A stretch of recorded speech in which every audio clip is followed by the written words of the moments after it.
especial.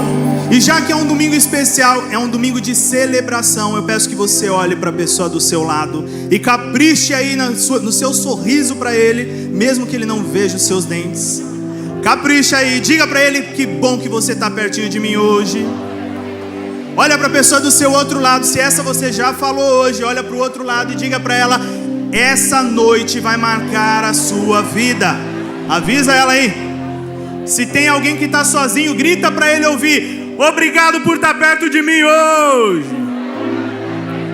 Falou? Se você falou, você pode sentar. Glória a Deus. E hoje a gente começa mais um culto aqui, né? Mais uma palavra abençoada de Deus para você e para mim. E o tema você já sabe, o pastor Fabinho acabou de falar: coragem para recomeçar. Eu peço que você repita comigo bem alto: coragem para recomeçar. Esse é o tema da nossa série. E quando a gente fala sobre coragem, automaticamente a gente sabe que quem é corajoso tem um semblante de corajoso, é ou não é? Sim ou não? Tem semblante de corajoso. Foi por isso que eu deixei esse bigode hoje, gente.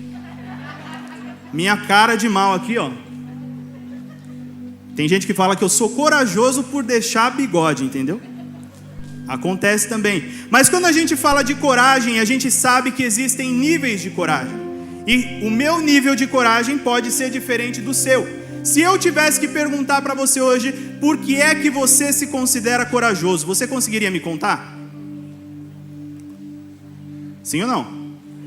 Sim? Quem conseguiria contar por que é corajoso? Me ajuda aqui, irmão. É o senhor.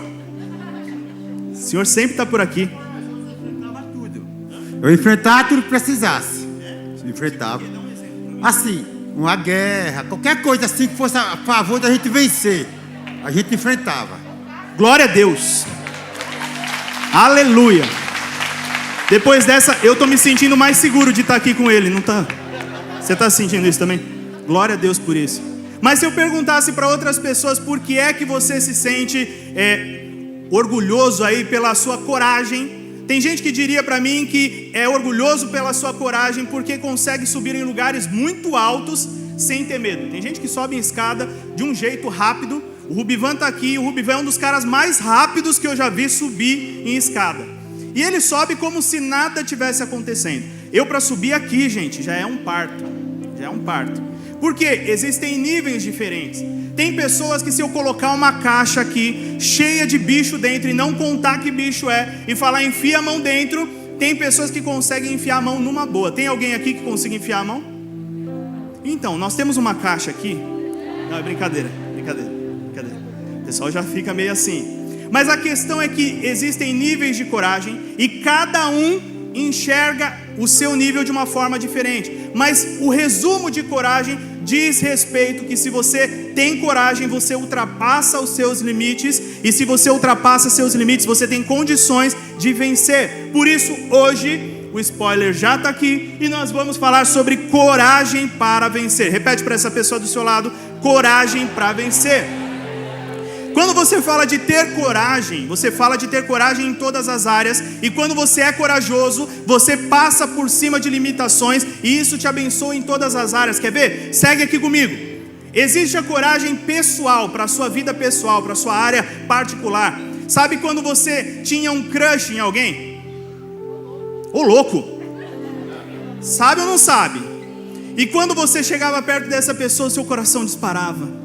E você chegava e falava: ai meu Deus, será que eu vou conseguir falar uma palavra para ele hoje?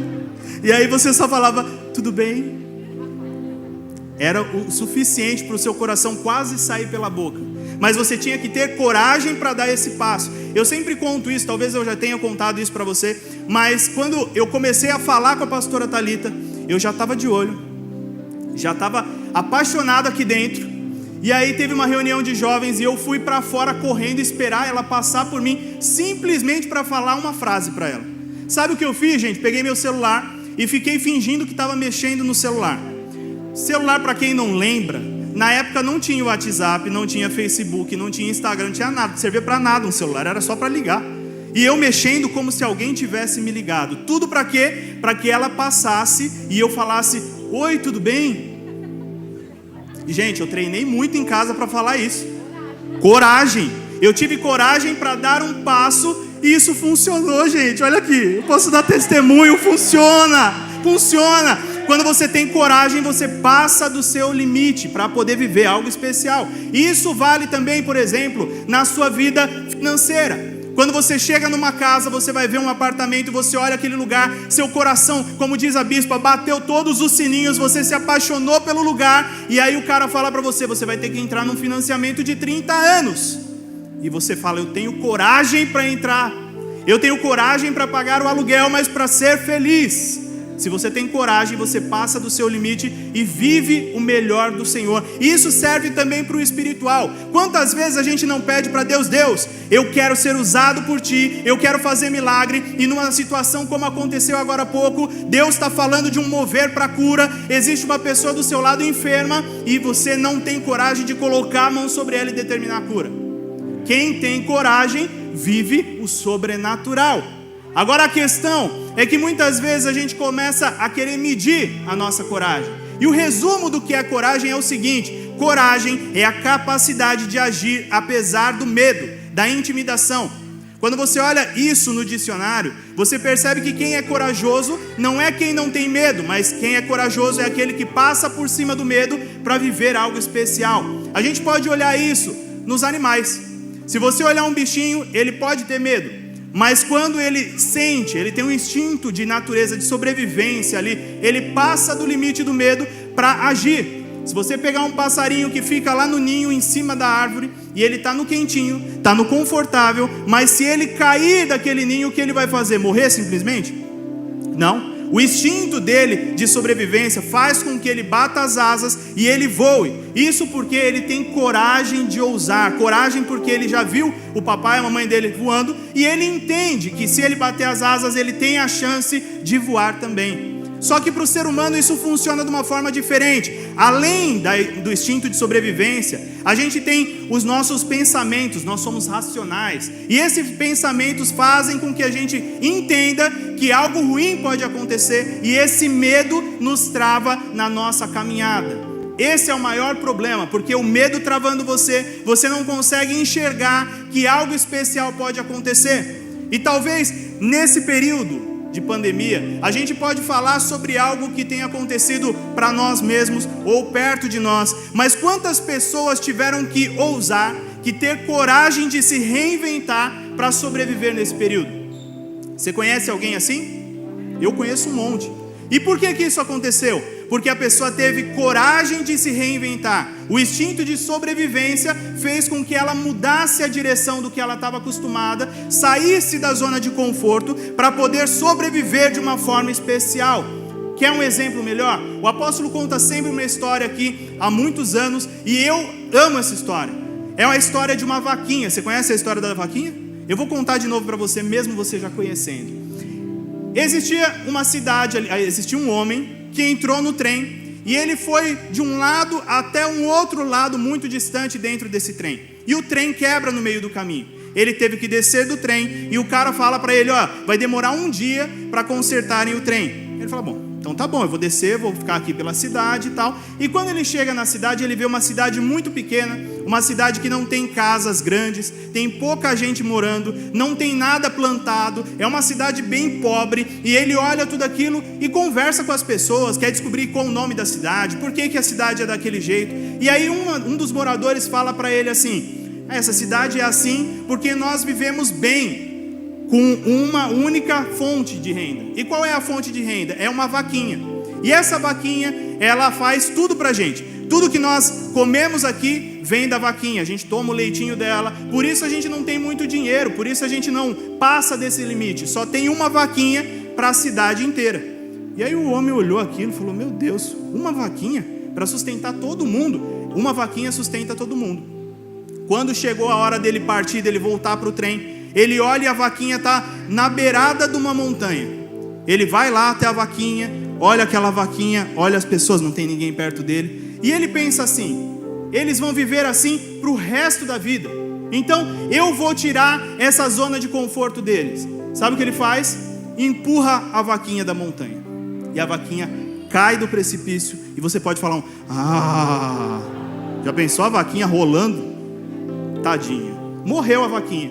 Ele entrou no trem e foi embora. E a história conta que muitos e muitos anos depois ele volta naquela mesma cidade, naquela mesma região de trem. E quando ele vai passando pela cidade, ele vê uma cidade muito grande, tecnológica, toda bem construída, cheia de casas. E ele olha aquilo, fica espantado, porque faziam anos que ele não passava ali. E ele pede para descer ali naquela estação. Ele desce da estação e acaba encontrando o mesmo homem que conversou com ele. E ele fala: amigo, me conta o que aconteceu nesse lugar. Como que vocês mudaram a cidade desse jeito? Ele falou: olha, há muitos anos atrás, quando você passou aqui, eu não sei o que aconteceu, mas a coitada da nossa vaquinha caiu da montanha, caiu do morro. E quando ela caiu, todo mundo ficou muito desesperado, porque a gente não tinha uma outra fonte, a gente não sabia o que fazer. E aí, sem ter a vaquinha, a gente teve que ter coragem de sair da nossa zona de conforto e começar coisas novas. E aí o que a gente fez? Começou plantando feijão, começou plantando alface, e isso trouxe subsistência para a cidade. Depois o que sobrava a gente começou a vender para as cidades do lado e começou a fazer dinheiro, e a cidade foi crescendo e mais gente quis mudar para cá, e a estrutura da cidade foi crescendo e mudou completamente.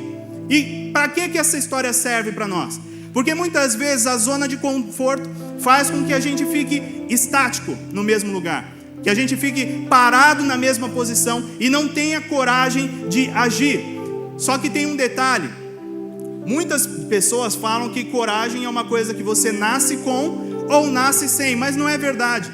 Mesmo se você não tem uma coragem grande, porque tem pessoas que são corajosas naturalmente, como o irmão falou aqui, se tiver guerra, pode mandar. Se tiver qualquer outra coisa, pode mandar que ele resolve. Eu acreditei. Eu vou pegar até o telefone dele, qualquer coisa que acontecer eu vou ligar para ele e resolver. E a questão é que muitas vezes a gente encontra pessoas assim, mas encontra pessoas do outro jeito também. Tipo eu. Eu falei para você, a altura não é comigo.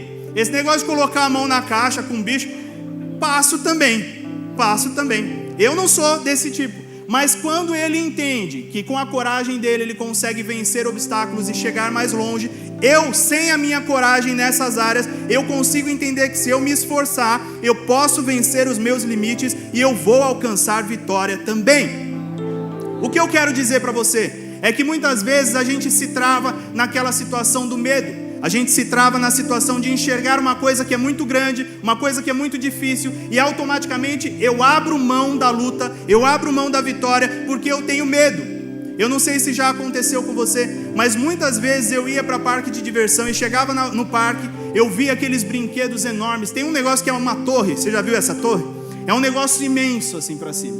E aí a primeira vez que eu fui no Hopi Hari, eu cheguei naquele lugar e tinha aquela torre, eu falei: o que é isso? E fiquei eu e mais alguns olhando. Daqui a pouco sentou um pessoal e aquele negócio começou a subir, não parava de subir nunca mais. E ele subiu por horas, para mim foram horas subindo. E depois de muitas horas subindo, ele parou. E aí quando a pessoa quis respirar, fez bum! Com certeza tem uma separação do espírito, da carne, separa. Quando eu vi a primeira vez, sério, para você, eu digo que eu olhei aquilo e eu falei: eu não vou nunca nesse negócio, não vou nunca. E do meu lado estava o meu irmão, mais novo que eu, e ele olhou para mim e falou: estou indo para a fila. Aí eu falei: caramba. Eu fingi loucura, como dizem, né? Fingi que não era comigo. Só que aí os meus pais vieram e falaram assim: poxa, mas seu irmão mais novo vai acompanhar. Eu falei: o sangue de Jesus tem poder. E eu fui, morrendo de medo. Na hora que eu sentei, eu já não sabia se eu estava sentado, se eu estava de pé. E o negócio subiu. Quando desceu, sério, eu não lembro do que aconteceu. Eu só lembro de chegar no chão. E quando chegou no chão, como eu saí do brinquedo? Então, é um brinquedo muito bom, gente. Muito bom. Corajoso, lógico, né? Corajoso. Mas quer um segredo? Depois que eu fui a primeira vez, eu fui a segunda vez. Depois da segunda vez, eu fui a terceira vez. E eu entendi que eu venci os meus limites e que aquilo não me segurava mais. Ou seja, você pode ter medo, mas se você vencer o seu medo, você vai conquistar coisas que você não imaginava conquistar. Depois de falar tudo isso, vamos para a Bíblia? Na Bíblia tem muitos homens e mulheres corajosos. A gente pode falar de Josué, a gente pode falar de Paulo, de Pedro, de Sansão, de Débora. Pode falar de uma série de pessoas aí muito especiais que eram muito corajosas. Mas eu quero falar sobre Davi. Davi, você já conhece a história, sim ou não? Vamos resumir então. só para você acompanhar o raciocínio. Mas Davi era um cara que nasceu em uma família ali, onde ele era o filho mais novo. E como filho mais novo, ele ia para o campo para cuidar das ovelhinhas. E lá no meio das ovelhinhas, um dia veio um leão e tentou atacar as ovelhinhas. O que ele fez? Matou o leão. Depois veio um urso tentar pegar aquelas ovelhinhas. E o que ele fez? Matou o urso. E no meio dessa situação, Deus enxerga o coração de Davi lá no meio do campo. Manda Samuel até lá. Samuel unge ele a rei, para que um dia ele recebesse esse reinado de verdade. Mesmo assim, a vida dele não muda. Ele continua cuidando de ovelhas, continua estando no pasto, e tudo acontece da mesma forma. Chega um dia, o pai dele com os irmãos lá na guerra, o pai dele fala para ele: vem cá, pega esse marmitex aqui e vai levar para os seus irmãos. Ele pega o marmitex, chega lá para entregar para os irmãos, e ele encontra Golias. E Golias era um gigante desbocado, que estava discutindo com o povo de Deus. Ele enfrenta Golias e mata Golias. E aí você fala: nossa, cara, era embaçado, era igual o senhor assim, não tinha medo de nada. Com uma pedra ele resolveu a história de Golias. Mas a história dele não termina aí. A Bíblia diz que Saul falou que quem vencesse Golias teria uma série de prêmios. Alguns dos prêmios, ele seria capitão ali dentro do exército, e aconteceu com Davi. Outro prêmio, ele se casaria com a filha de Saul. Só que Saul olhou para aquele menino e falou: acho que foi sorte. Então vamos fazer assim, você vai ter que trazer 100 prepúcios de filisteus, dos inimigos, para mim como presente, para que eu entenda que você merece casar com a minha filha. Eu não sei se você lembra o que é um prepúcio, mas é a pele que cobre o órgão masculino. Para ele tirar essa pele, o que ele tinha que fazer com o filisteu? Matar. Ninguém ia dar a pele assim, entendeu? Top, minha pele. Não era assim, conversado. Não tinha como resolver assim. Então ele matou, não 100, mas ele matou 200 filisteus e trouxe o saquinho lá cheio e jogou para Saul. E Saul deu a filha dele, ele casou com a filha de Saul. Mas mesmo no meio de toda essa situação, o que acontece? Saul começa a perseguir Davi. E a Bíblia diz que ele era extremamente corajoso, mas ele entendia que ele não poderia enfrentar o rei. Por quê? Porque o rei era colocado lá por Deus. Ele entendia essa autoridade. E ele começou a fugir de Saul, começa a fugir de Saul, até que ele chega em uma caverna, e nessa caverna tinham 400 homens. Esses 400 homens eram homens derrotados. Eram homens, segundo a Bíblia, desgostosos, endividados, em aperto, angustiados. E ele entrou, pensa comigo em tudo isso que estava acontecendo na vida dele. Ele chegou no meio da galera como sendo um deles, porque ele estava igual. Ele estava em aperto, ele estava angustiado, ele estava fugindo, mas ele chegou no meio daquela caverna não para ser um deles, porque ele era diferenciado. Ele tinha coragem. Repete comigo bem alto: coragem. Não, com mais coragem agora: coragem. E quando ele entra naquele lugar, a coragem que ele tinha era demonstrada através não só de palavras, mas das atitudes dele, da forma de agir. E os 400 homens que estavam ali colocam ele como líder e começam a seguir as orientações dele. Ele começa a ser o cabeça daquele lugar, e aquilo poderia simplesmente fazer com que ele se prendesse a uma zona de conforto. Por quê? Apesar de estar numa caverna, ali ele era líder, ele era bem tratado, ele tinha autoridade, ele poderia simplesmente pensar: eu vou ficar aqui na caverna. Mas a diferença maior que existia nele era a coragem. E aí, outro dia, eu estava pensando sobre isso alguns dias atrás, e quando você fala de coragem, tem muita gente que fala: mas isso é coragem ou é loucura? E a gente tem que entender qual é a diferença entre coragem e loucura. Sabe qual é a diferença? A diferença maior entre coragem e loucura é quem está no seu time. Quando você sabe quem está no seu time, você tem coragem, porque você sabe que você é bem assessorado. Vamos falar assim. Quando você está com Deus, como Davi vivia aqui, ele tinha coragem não porque ele era forte. Não é um autoconhecimento, não é um autocontrole, não é porque ele era bom, mas ele tinha coragem porque ele sabia que Deus estava com ele. E o mesmo Deus que encontrou ele no pasto, no meio das ovelhas, que ungiu ele naquele lugar, que protegeu ele do leão, do urso, era o mesmo Deus que cuidava dele dentro e fora da caverna. O mesmo Deus que começou a boa obra com você lá atrás. Não importa o que aconteceu com você até hoje, mas é o mesmo Deus que continua cuidando, continua zelando por você. Por isso não tem por que você não ter coragem. Não tem porquê. Esses dias está todo mundo que gosta de esporte falando sobre a contratação do Lionel Messi pelo PSG. E eu penso justamente nessa situação. Para o jogador que joga com jogadores bons ali no seu time, ele acha legal. Quando ele tem um jogador que ele sabe que é o melhor do mundo, como é que ele se sente? Ele tem muito mais coragem. Ele está muito mais confiante de que o time vai longe. Quando nós estamos caminhando com Deus, nós sabemos que Deus está ao nosso lado, nós sabemos que a vitória é certa, não importa o que aconteça, a vitória é certa sobre você. Eu vim até aqui para te lembrar isso, você não está sozinho. Deus é aquele que começou a boa obra e Ele vai terminar. Esse ponto já é importantíssimo. Só que quando você fala de coragem, quando você fala de Deus nesse ambiente todo, a gente percebe que ser corajoso tem a ver com ser obediente. Grava essa frase na sua vida. Ser corajoso tem a ver com ser obediente. Por quê? Como eu disse, ele poderia simplesmente se esconder naquela caverna e viver bem naquela caverna, com os homens servindo a ele, com aquele povo protegendo a ele. Se qualquer coisa acontecesse, aquele povo amava Davi por aquilo que ele demonstrava. Mas ele entendeu que Deus não tinha ungido ele para ser rei de uma caverna. Deus tinha ungido ele para ser rei em Israel. Aquela promessa que foi dada lá atrás, ele tinha certeza que Deus continuava cuidando e de que ele ia cumprir. Por isso ele não se acomodou, não se acovardou. Então, em obediência, o que ele faz? Ele sai da caverna e vai viver sua vida. As atitudes de Davi, não palavras, mas as atitudes, os resultados que ele colheu, é que formaram no coração dele algo forte. E isso que formou no coração dele forte, formou na vida dos outros também. Porque se você pegar a Bíblia, você sabe aqui que ele deu amor, ele deu autoestima, ele foi um bom pastor, ele fez daqueles homens vencedores, ele fez daqueles homens verdadeiros valentes. Ele colocou coragem no coração de quem era derrotado.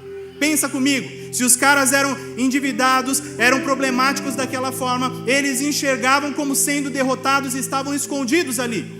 Quando Davi começa a mostrar que tudo pode ser diferente, se você segue a Deus, eles começam a acreditar não só em Davi, mas no relacionamento que Davi tinha com Deus. E por isso eles começam a seguir a Deus, começam a seguir a Davi, começam a obedecer e começam a colher resultados. E a Bíblia diz que essa coragem toda não ficou para Davi e ele morreu e levou para a sepultura. Com tudo isso que ele começou a gerar no coração desses homens, surgiram os valentes de Davi. E é sobre eles que eu quero falar.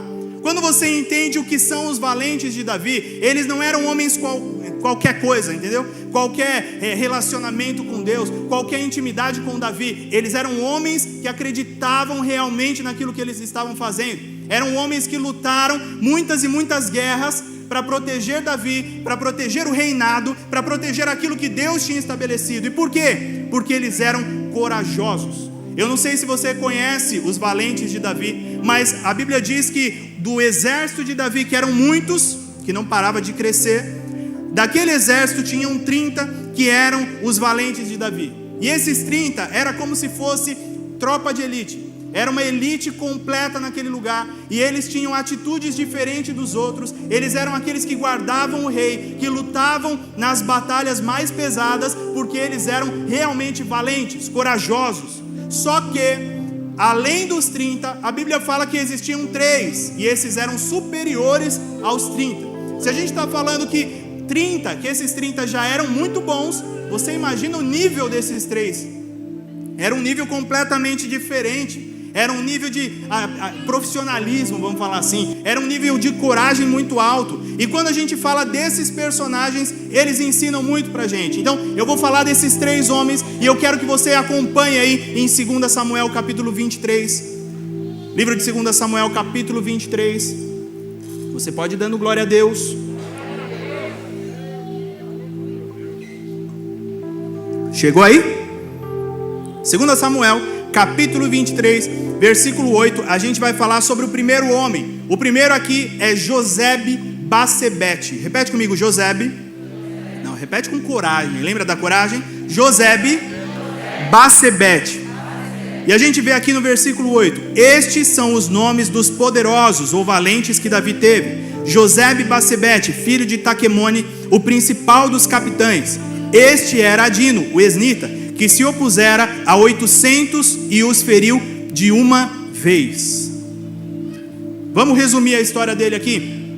Esse homem, ele era considerado o capitão dos três por um motivo muito simples. O nível de coragem dele era completamente louco se ele não vivesse com Deus da forma que a gente sabe que vivia.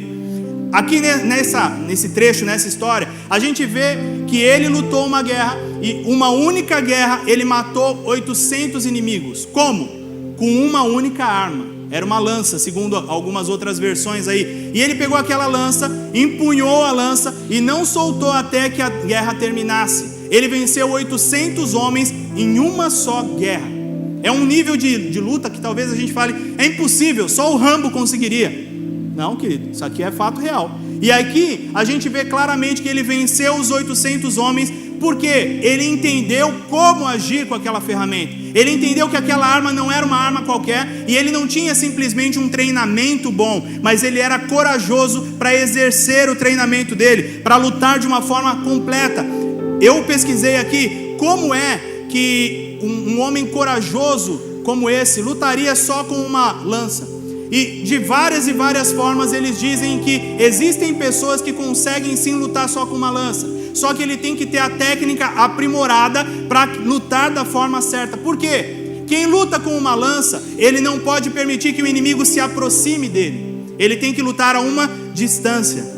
Talvez você nunca tenha visto, mas eu gosto muito de filme de guerra, essas coisas assim, antigas e tudo mais. E o cara que está com a lança, ele não pode dar boi para o inimigo encostar nele. Por quê? Se o inimigo chegar muito perto, ele não tem como movimentar a lança para acertar o inimigo. Então, se ele venceu 800 homens, é porque ele dominava mais do que a lança. Ele dominava a distância certa, ele dominava o jeito certo de segurar aquela arma, o jeito certo de atacar com aquela arma. E talvez você diga para mim, o que isso significa? Tem uma coisa que é muito importante a gente perceber aqui.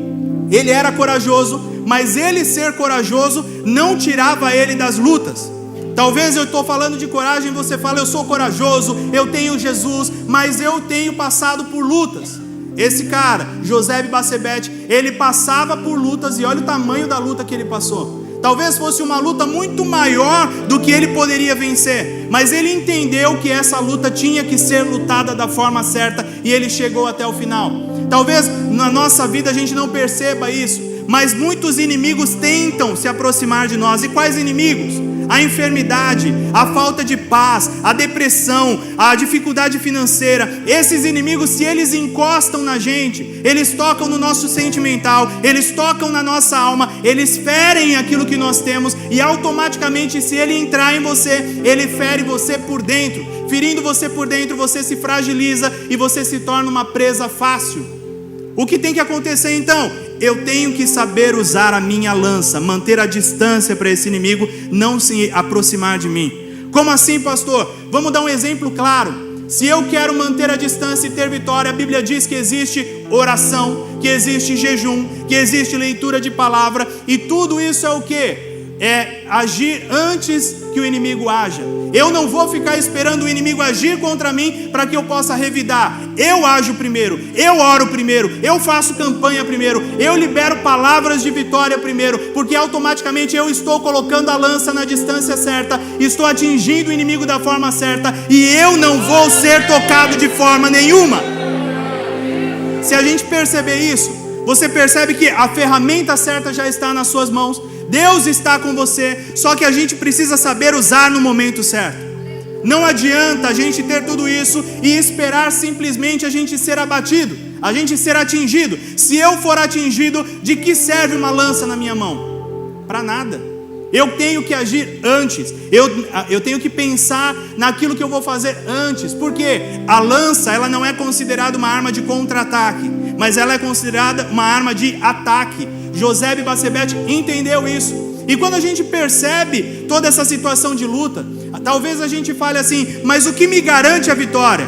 A Bíblia inteira fala disso, mas tem um versículo aqui muito bom em Juízes 5:31, que diz assim: assim pereçam todos os teus inimigos, ó Senhor, mas os que te amam sejam como o sol quando se levanta na sua força. Se você ama a Deus acima de todas as coisas, se você tem intimidade com Deus, você é aquele que se levanta como o sol em dias de força. Dias de sol são aqueles dias que, mesmo que você não veja por algum motivo, Ele vai te aquecer com o calor dEle, Ele vai te alcançar com a luz dEle. Ou seja, se você ama a Deus sobre todas as coisas, não existe nada que possa te vencer, não existe nada que possa te derrotar, porque o Deus Todo-Poderoso é aquele que te fortalece, que te prepara, que te capacita e te faz vencedor em tudo. É simples. Quando a gente percebe isso, aleluia, a gente percebe que os inimigos do Senhor, eles são derrotados não porque nós somos corajosos simplesmente, mas porque nós somos corajosos em usar a arma certa no momento certo. E esse é o time que a gente precisa aprender. Esse é o detalhe que a gente precisa pegar. Se a gente entendeu aqui esse primeiro cara, existe o segundo homem que a gente vai falar, que é Eleazar. Repete comigo bem forte: Eleazar. Versículo 9 diz assim: e depois dele, Eleazar, filho de Dodó, filho de Aoi, entre os 3 valentes que estavam com Davi, quando provocaram os filisteus que ali se ajuntaram à peleja. E quando se retiraram os homens de Israel, este se levantou e feriu os filisteus até lhe cansar a mão e ficar a mão pegada somente à espada. E naquele dia o Senhor efetuou um grande livramento, e o povo voltou junto dele somente a tomar o despojo. Aqui a gente está falando de um segundo capitão, de um segundo homem de guerra. E esse homem, ele não lutava com lança, ele lutava com espada. Mas ele dominava a espada de uma forma que ele chegava a tornar aquela espada como parte do seu braço. Você vê que ele não soltou a espada. E por não soltar a espada e ir até o final, ele lutou por horas, que ele no final não conseguia abrir a mão. Por quê? Deve ter dado uma cãibra, alguma coisa do gênero, de tanto esforço que ele fez. Mas aqui a gente vê nessa história que o povo estava com ele, estava todo mundo ali, e quando os inimigos chegaram, o que o povo fez? Correu, e ele ficou sozinho naquela batalha. Ele poderia olhar para aquilo e falar: eu vou abandonar também, eu vou sair também, mas ele entendia que ter coragem é ter obediência a Deus, e essa guerra era uma guerra comandada por Deus, por isso ele não saiu do lugar. Ele entendeu que aquela guerra tinha que ser lutada até o final, até o final. Talvez hoje nós estamos no meio de uma situação, no meio de batalhas, que a gente fala: eu não aguento mais, eu não consigo mais, eu estou cansado, eu abro mão dessa batalha.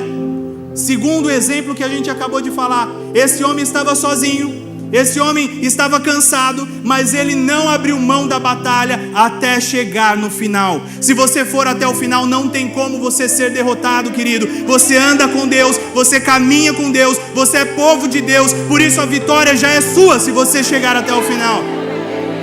O ponto aqui é que ele entendeu que não era uma guerra qualquer. Ele entendeu que a forma que ele lutava não podia ser: um dia eu estou a fim de lutar, no outro dia eu não estou a fim de lutar e vou embora para casa. Ele entendeu que era uma guerra que tinha que ser até o fim. Repara nesse detalhe, ele não abriu mão no meio da situação. Talvez hoje a gente pense assim: eu não aguento mais, eu não consigo mais, eu vou abrir mão do meu ministério, vou abrir mão da minha célula, vou abrir mão do meu emprego, vou abrir mão de tudo aquilo que me dá trabalho, que me cansa. Mas eu vim até aqui para te dizer: vá até o final, vá até o final, vá até o final. E se você for até o final, a vitória vai estar na tua mão, querido. Isso aqui não é palavra de autoajuda, isso é Bíblia. E se é Bíblia, é palavra liberada por Deus. Quando a gente interpreta isso aqui, a gente percebe que Eleazar não foi simplesmente um cara que entrou sem saber por que numa guerra, mas ele entendeu que essa guerra era importante de ser lutada. A Bíblia diz ainda que no meio de toda essa situação, ele lutou por horas e venceu. E quando ele venceu, o que ele fez? Ele olhou para tudo aquilo, aquele monte de despojo, né, que eram as coisas que os inimigos carregavam, e ele poderia pensar: isso tudo agora é meu, eu lutei sozinho. Mas a Bíblia mostra que o povo saiu correndo antes, porque eles entenderam que já seriam derrotados, eles já se achavam derrotados antes mesmo da batalha acontecer. Mas quando ele vence, o povo volta e o povo pega os despojos. Talvez ao nosso olho natural a gente fale assim: que injustiça, eles não ajudaram em nada, que direito eles tinham de pegar aquele despojo? Eu tenho que te contar um segredo, querido. Se você tiver coragem e for até o final da luta, a alegria que vai vir sobre você, a bênção de Deus sobre você, vai ser derramada sobre outras pessoas que estão perto de você. Você não vai conseguir segurar só para você, você vai transbordar. Você não é capaz de segurar tudo isso só para você. Por isso Deus quer que você vença, para que você extravase, para que alcance outras pessoas também. Os despojos não eram só para ele, era para todo o povo. Ele lutava pelo povo, ele lutava diante de Deus, segundo a palavra de Deus. Por isso, quando ele venceu, aquela vitória não era só dele, mas era a vitória de todo o povo de Deus. A gente precisa entender que a nossa luta pode parecer solitária, mas quando nós estamos com Deus, nós estamos lutando pela equipe, nós estamos lutando pelo time. E se eu for até o fim, essa alegria vai ser derramada sobre todos que estão perto de mim. Talvez hoje você diga assim: mas se eu for até o fim, a minha vida vai ser transformada? Vai. A minha família vai ser transformada? Vai. Os ambientes que eu frequento vão ser transformados? Vão. Por quê? Porque os despojos da guerra são para todos que fazem parte da sua vida. A alegria que Deus coloca sobre você é para que você compartilhe com todos aqueles que estão perto de você. Isso é ter coragem. A coragem não é simplesmente você lutar, mas a coragem é ir contra o hábito normal, é ir contra o comum que os outros acham comum. Isso tudo Eleazar nos provou, mas eu falei que eram 3 e a gente vai para o terceiro agora. O terceiro é Samá. Repete comigo, Samá. Versículo 11 diz assim: e depois dele Samá, filho de Agé, o Ararita, quando os filisteus se ajuntaram numa multidão, onde havia um pedaço de terra cheio de lentilhas, e o povo fugira de diante dos filisteus. Este, pois, se pôs no meio daquele pedaço de terra e o defendeu, e feriu os filisteus, e o Senhor efetuou um grande livramento.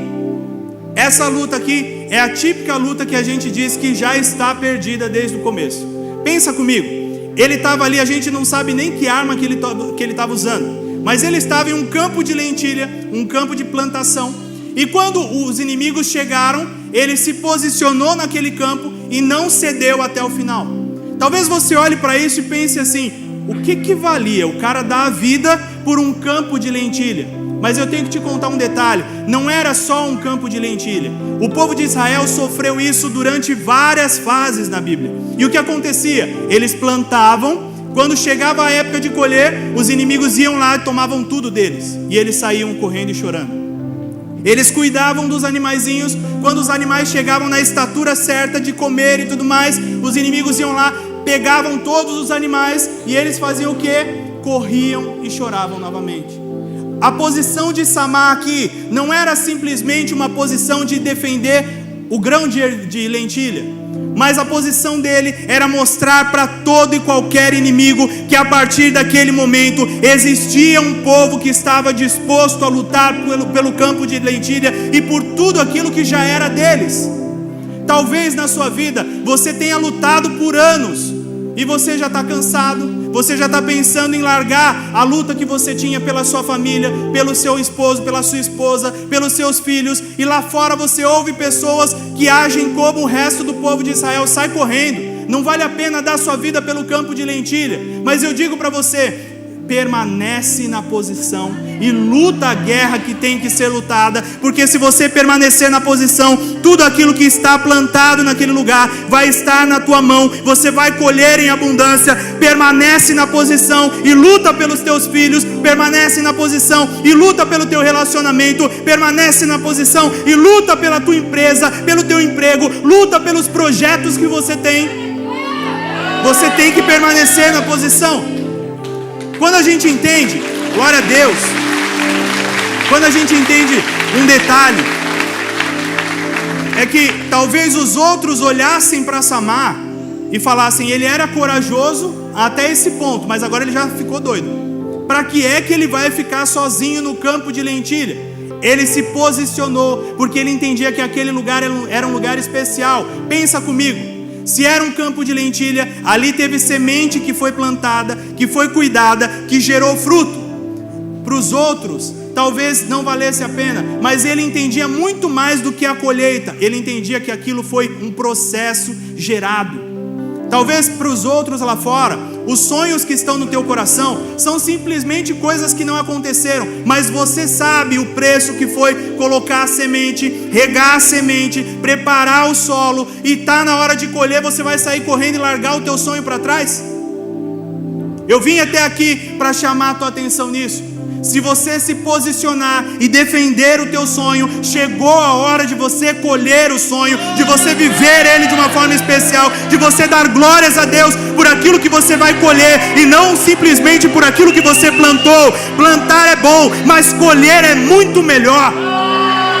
Esse é o ponto. Aleluia.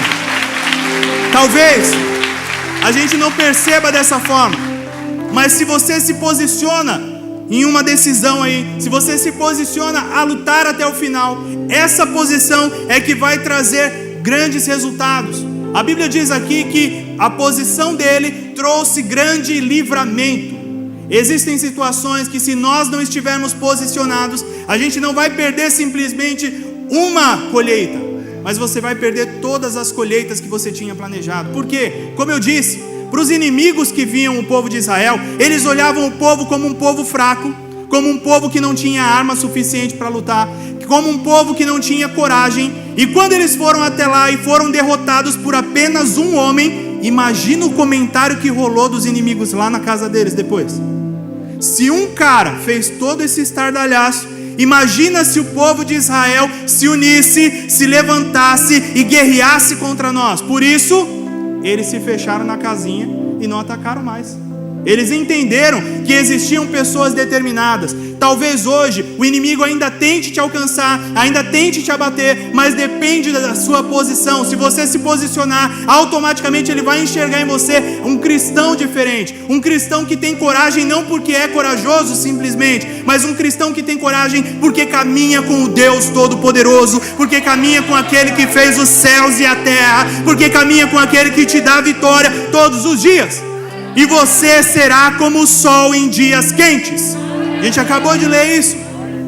A partir do seu posicionamento é que os sonhos vão se tornar realidade. Como eu disse aqui, o campo, ele representa mais do que simplesmente uma colheita pequena ali de lentilha. Ele representava muito mais para o povo na época. Não era simplesmente aquilo que eles comiam, mas eles usavam aquela lentilha como moeda. Então eles trocavam aquilo por coisas que eles precisassem para se manter. Sem aquilo, eles não teriam condição de manter a casa deles. Muitas vezes a gente está numa situação financeira muito complicada e a gente não entende que o que falta para nós é se posicionar em cima disso, colocar nas mãos do Senhor e lutar a batalha até o final.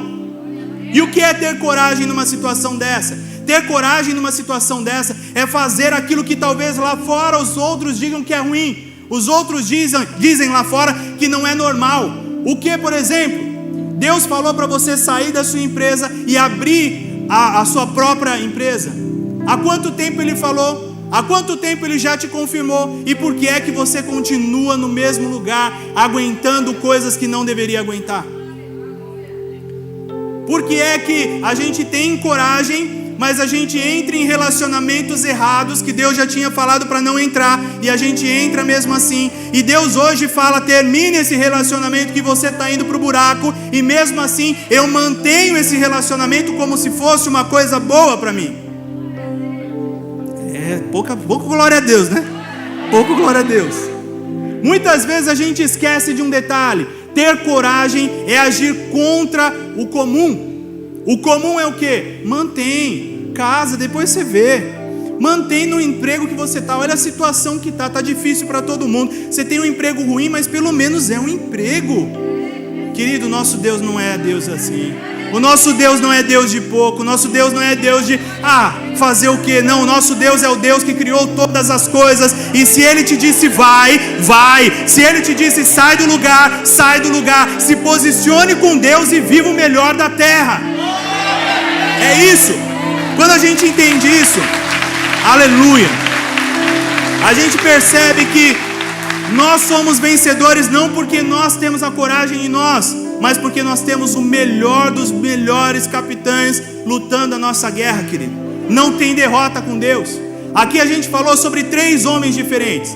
A gente falou sobre 3 armas que eles usaram de forma diferente.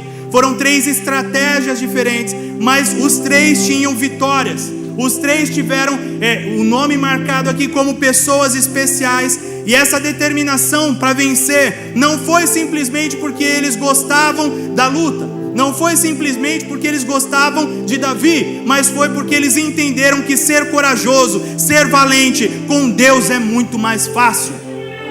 Você pode conhecer pessoas que lá fora são muito corajosas, mas sem Deus, querido, todo mundo tem um limite. Com Deus você pode matar 800 inimigos. Com Deus você pode defender um campo de lentilhas sozinho. Com Deus você pode trazer livramento sozinho para um povo inteiro, com direito a despojos. E esse é um fato que a gente esquece. Aqui na Bíblia a gente vê histórias e histórias de pessoas bem-sucedidas, histórias e histórias reais de pessoas que venceram as dificuldades. E tudo isso é prova do que? Eles acreditaram, eles deram o próximo passo, eles ousaram e eles venceram. Só que hoje eu não vim aqui simplesmente para contar a história dos outros, mas eu vim aqui para liberar sobre a tua vida. Você já tem tudo o que é necessário, você já tem todas as ferramentas, você já tem todas as armas. Basta você se posicionar e lutar até o final. Olha só, livro de Hebreus capítulo 11. Hebreus foi escrito muito tempo depois dessa história, muito tempo depois daquilo que a gente está falando aqui sobre Davi, sobre os valentes. E a Bíblia diz assim, versículo 32: E que mais direi? Faltar-me-ia o tempo contando de Gideão, e de Baraque, e de Sansão, e de Jefté, e de Davi, e de Samuel, e dos profetas. Aqui em Hebreus ele está falando de pessoas que foram corajosas, que marcaram a geração delas, que venceram e que deixaram todas as tristezas, as barreiras, as dificuldades e os inimigos para trás. Hoje eu libero sobre você que você acaba de entrar nesse versículo aqui. E quando eu falar os nomes, inclui o seu nome aqui. Aproveita, ó. E que mais direi eu? Faltar-me-ia o tempo contando de Gideão e de Baraque, de Sansão e de Henrique. E olha por quê, ó. Os quais pela fé venceram reinos, praticaram a justiça, alcançaram promessas, fecharam as bocas dos leões, apagaram a força do fogo, escaparam do fio da espada, da fraqueza tiraram forças, na batalha se esforçaram, puseram em fuga os exércitos dos estranhos. Aleluia! Agora você pode dar glória a Deus de verdade. Aleluia! Sabe qual é o detalhe aqui, querido? Essa palavra não fala de homens que viveram e já morreram e acabou. Essa declaração é sobre você. E se é uma declaração sobre você, hoje você não sai daqui da mesma forma. Essa semana vai ser uma semana de marcar a sua geração. Aleluia! Pensa aqui comigo. Pensa aqui comigo. Quando Deus foi falando de tudo isso, eu pensei assim: glória a Deus. Hebreus 11 finaliza tudo. E ele falou: vai pesquisar os nomes desses caras em hebraico. E eu pesquisei. E olha só, Josebe Basebete, sabe o que ele significa em hebraico? Deus acrescenta a paz. Talvez hoje você chegou no meio da batalha, não sabe mais como fazer, não sabe mais como agir. Deus acrescenta a paz sobre você. E essa paz é uma paz que excede todo entendimento. É uma paz que enche o teu coração. É uma paz que transforma você. Mas não para por aí. Eleazar significa o Deus que ajuda. Você não está sozinho. A partir de hoje você tem com você o Deus que te ajuda em todas as batalhas. E o terceiro, para fechar, Samá significa o Deus que ouve. Você não está sozinho, querido. E tudo aquilo que você fala, Deus escuta. Tudo aquilo que você pede, Deus cumpre. Tudo aquilo que você necessita, Deus realiza. Porque Ele é o Deus que acrescenta paz. Ele é o Deus que te ajuda. Ele é o Deus que te ouve. E se você crê nisso, você toma